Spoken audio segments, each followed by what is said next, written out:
Hi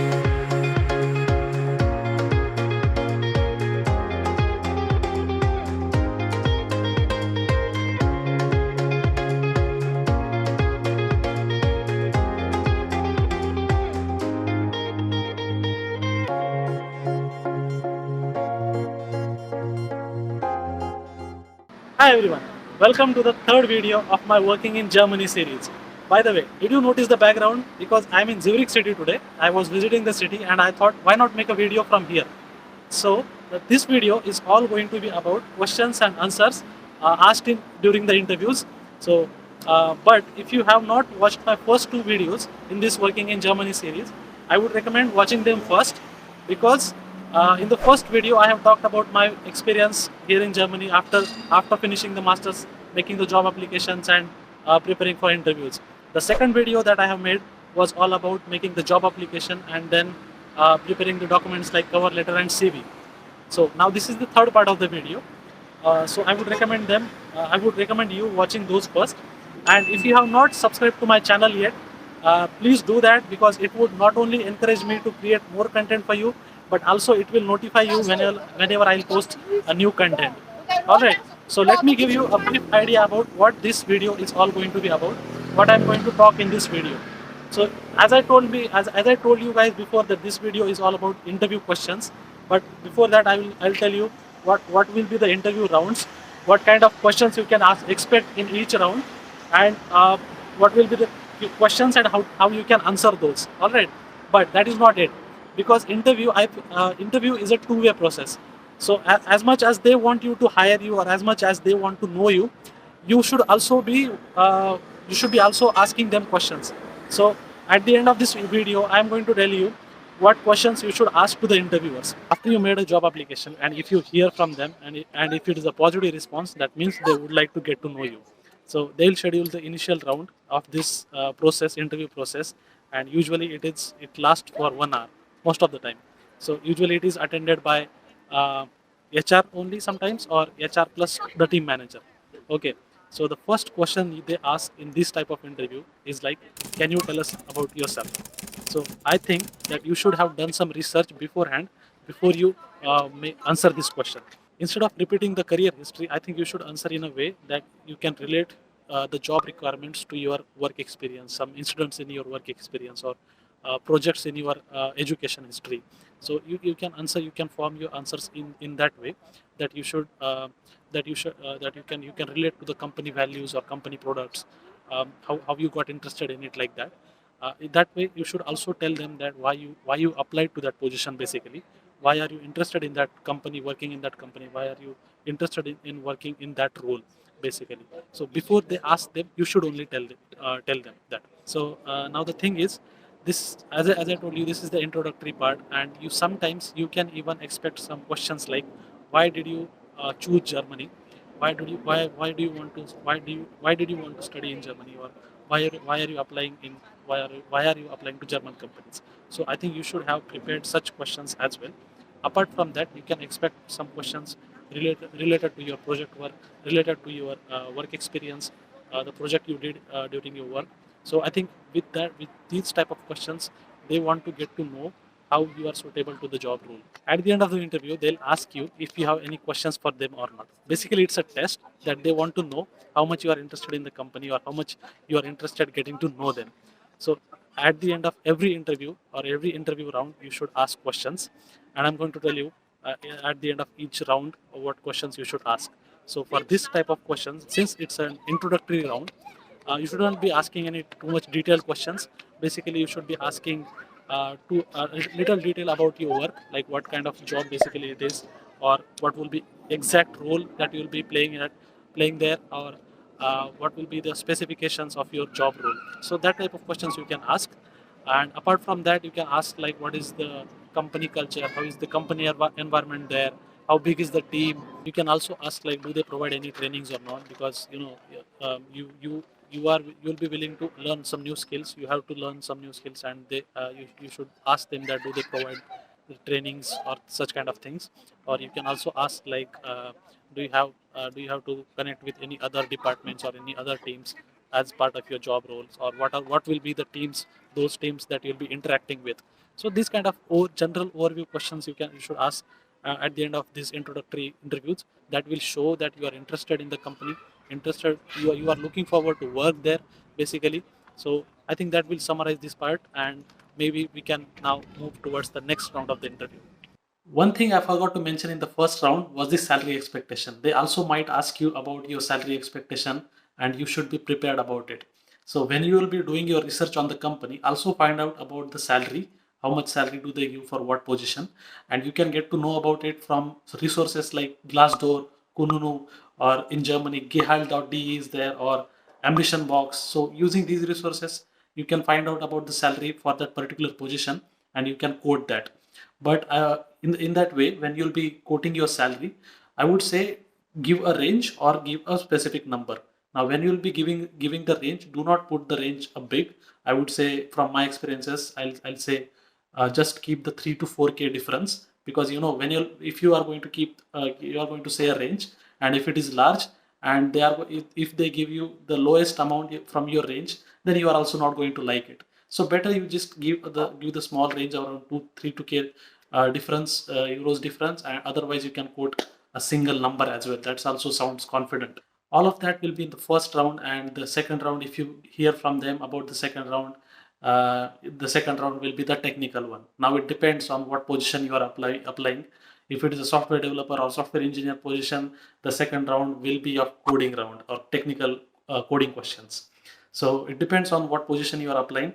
So let me just tell you what will happen in the coding rounds basically. So it may happen in two ways. One thing would be they would give you a link for the coding test. In that there will be some coding, two to three coding questions, and you will have to do within a certain period of time, and you will have to write the code, and you have to pass it through the test cases. Either that, or the second option will be the coding technical interview. Like they will ask you to code in the actual in-person interview or in the face-to-face interview, and in that they might ask you to find the mistakes from a code snippets that they'll present in front of you, a small piece of code, and you have to find some mistakes from that. So there will be some hidden mistakes or runtime errors like that. The mistakes will be there, and you have to find it. Otherwise, they also might ask you to write a piece of code, a small piece of code, and then they will keep on adding some complexity in that code. So you have to keep writing it. So that way, they might also check you the coding knowledge. And I think based on this, you will go to the next rounds, the next technical rounds. So again, it depends on the position to position. But if the technical interview is scheduled, if you clear the coding test, or even if you get to the second or third round of the technical interview, in that you'll be notified via email. So they'll let you know that you have gone through the previous interview, and they would like to schedule another one. And with that email, you'll also get to know about who will be interviewing you.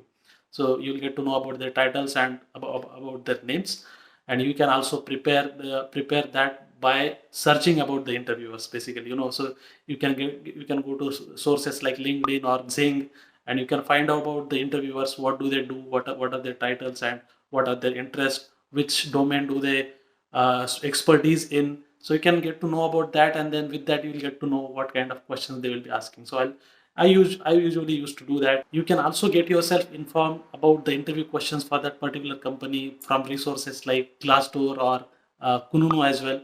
So Kununu is widely used here in Germany, so you can also use that. And the thing is, if you search for a specific position, the interview questions for that particular position in that company, you might get some resources, and you will get to know about. It may not be useful every time, but at least you will get an idea beforehand that what you can expect in such technical rounds. All right, but now let me just quickly tell you what happens in these kind of rounds. So it's like it's going to be technical. Now they'll ask you detailed questions based on your projects, the thesis you did, or the experience you had, what kind of projects did you work on while you were working beforehand. So you can expect detailed questions on that. They might also give you a scenario, a condition, that how did you what kind of challenges you faced doing certain project while working on a project, and how did you tackle it, and what did you learn from that. So that kind of question, they will also give you a scenario from your project, that did you check this particular condition, or have you considered that scenario, and if not, then uh, can you tell us what will happen if we did that.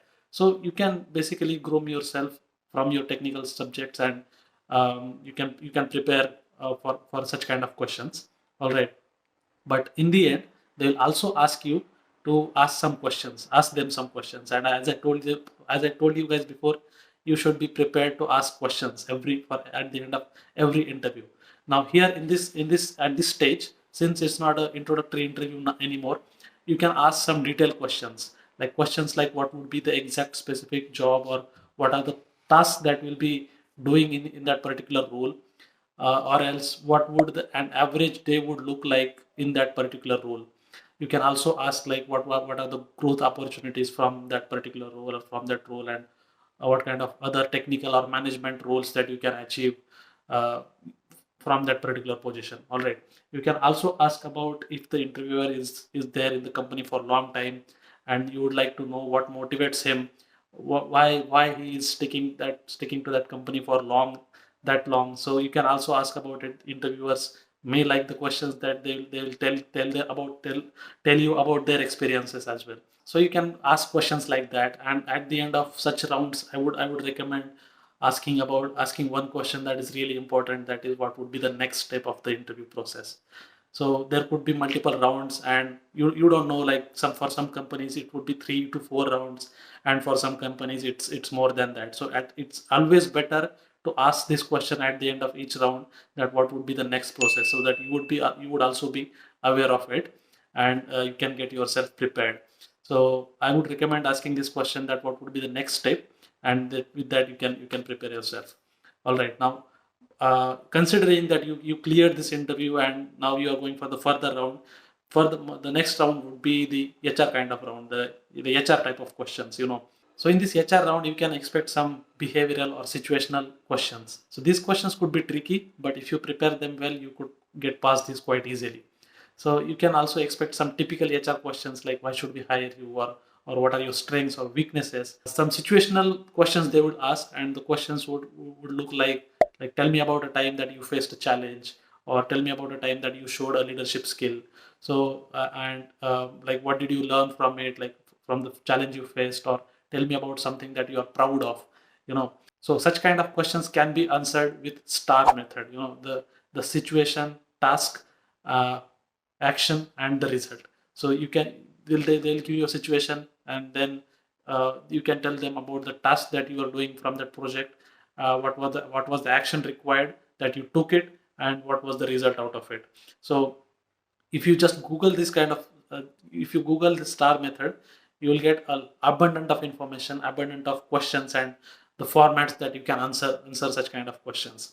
So here, uh, what I recommend here is, like, if you just recall from your past experiences, that from your work experience or from your educational experience, you will find some instances, and you can just relate them with those kind of questions. So it's even something. I'll tell from my experience. I found an instance from my past experience, and I could relate it with lot of similar questions. So you don't need to find every instance for every different question. You can even relate one situation with multiple questions as well. So I would say here to be honest, rather than just copying the answers from the internet, and that definitely helps. The recruiter can easily know that you are lying, and the situation that you have gone through is not the correct one. At the end of this round as well, they'll ask you that do you have any questions for them or not. And in this situation, like, you should also have some questions, for HR as well.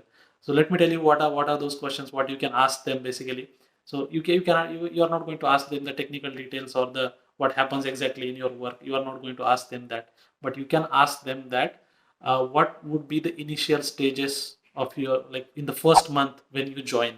So what will be doing that, what will be the necessary steps that you will have to do. With that, you know that you are showing that you are really interested to work there, and you are picturing yourself starting the work there itself. So, like, it kind of shows your positivity, that you are really looking forward to work there. And also you can get to know about the working environment, working situation nowadays, how much time will be the working in home, working from home or working from office, what will be the language of communication. If you want to learn German, or if you want to improve your German skills, do they have any resources for learning the language? So just typical HR questions also you can ask them, and you can get to know more about your job or your profile. So now just this was about this HR rounds, but again, if you are able to clear it and you are going to go for further rounds, some companies also ask you to come to the office as well. Like they want to get to know you, or they want to meet you in person, and they want you to meet to the team or see the workplace. So I think this is really a nice idea, or this is right. You will get to meet the team. You can get to see the workplace, where the company is located, how much time, like what is the how does the company premise looks. You can even get to interact with with the team. They will ask you some questions. They'll see whether you will be the fit in their team or not, and at the same time you will also get a chance to know them. So with that, I think it's a overall, like it's like a two-way deal, I would say, in this case, that we're going to meet, because it will also help you to make a decision afterwards. Like if you get multiple job offers, these kind of things will help you to make a decision. So getting to know the office also, it's kind of a helpful thing. So if you get past this, and if you manage to clear all these rounds, then it's just that you are just waiting for the result. And if you clear it, then many congratulations to you that you made it. Now it's just time to sit back and relax and make. It's a time for them to make an offer. So you don't have to do anything in that. So you just relax and wait for them to make an offer. All right, now when they make an offer, it's another time to like negotiate or see what are they offering. And but it's not the topic of this interview, of this video basically. uh, I wanted to cover what will be the interview questions, what will be the interview rounds, and it was my try to like cover all these topics in this short span of time. So I tried, and I think I hope that you found this information useful. And I would like to know that just let me know in the comments, or like reach out to me via LinkedIn or Instagram, wherever you can, and you can let me know about your interview experience. How did it go? Whether you found it useful or not. So I think this is all I wanted to share in this video series, in the Working in Germany video series. I try to cover topics from finding a job to making an application, preparing the documents like cover letter and CV, and also about what can you expect in the interviews as well here in Germany. So I think this is all in this video series, in the Working in Germany video series, and also in the video of interview questions and answers. Make sure you subscribe to my channel. That's really important, and it means a lot to me. It gives me your support, and also share this video with your friends, family, relatives, whoever you think this video is going to be useful to them. So that is all for in this video, and I'll see you again. Bye bye.